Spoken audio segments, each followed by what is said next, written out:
Hey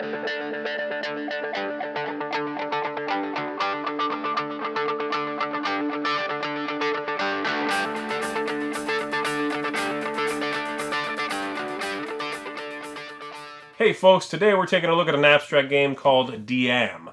Diam here, as you can see, is a game with a nice wooden board, some nice wooden pieces, and it plays 2, 3, or 4 players. So, unlike most abstract games that I've seen anyway, it's not just a 2-player game, and in fact, I think it's better at 4.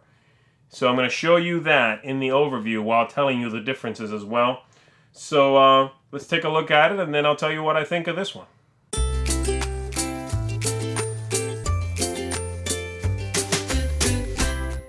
As I said before, the best way to play this game is with 4 players sitting in teams of 2. So 2 partners here, 2 partners here. If you play with only 2 players, then each player has 2 colors. And if you play with 3 players, it gets really weird.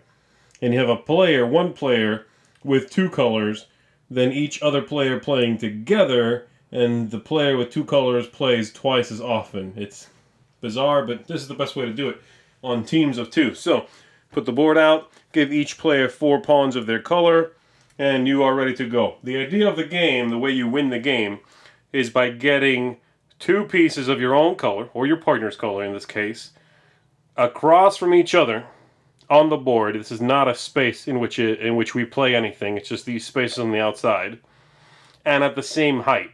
So, to illustrate that, let's say I have this piece here, and I have this piece here. I win, because those 2 pieces are the same level, opposite each other. Be aware that rule does not work if they're on the first level, because the game would be really short and awful.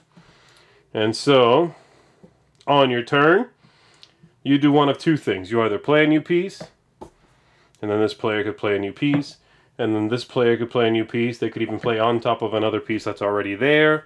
The maximum height of something is 4 pieces. This person could play a piece. Or the second option you have is you can move a piece. When you move a piece, you pick one of your own or one of your opponents, and they move one time this way or the other way. And if there's anything on top of it, you carry it with you. So on my turn, I could do this. Then this player could play, and they could play, let's say, here. Then the red player is going to play, and they'll play here. And so on. And so you keep playing that way until somebody gets 2 across at the same level, as I said, and that team is the winner of Diam. So the game, as you can see there, is a very attractive game. The box itself is horrible. It's flimsy. It's really badly made. Just bad. But the game, the wooden components, that board, those pieces, really beautiful and well made, which I think is always worthwhile mentioning when I do a review of a game like this, an abstract game where those components are such a vital part of the the enjoyment of the game. The game I really like. It's very quick. It's one of those games where you have to be careful you don't get set up, because it's hard sometimes to see it coming, and someone makes a move and they go, "Ha, I got you," and you're like, "Oh, I didn't see that. I didn't see you could do that." But I like that, and then you can just set up and play again. It takes 15 minutes, 10 minutes sometimes. Playing with partners is excellent. I like that you can work with someone else in an abstract game. It's just it's a very original thing. It's a very unique thing, in my opinion, and so I like that. I like that you can move their pieces on the board, try to set them up. There's always one person in between you, though, to hopefully spot something and foil it, yeah? And so I give this one a thumbs up. I've played, sometimes I'll start playing with people and they really get into it, and we'll play 4 or 5 times in a row, which says something to the game, and it's got that a little bit of that addictive quality to it because it is so quick. The game starts right away. There's no build up to, ooh, now I need to be careful with my moves. No. Right away, pretty much, you need to be careful with your moves, or you're going to set yourself up to be defeated.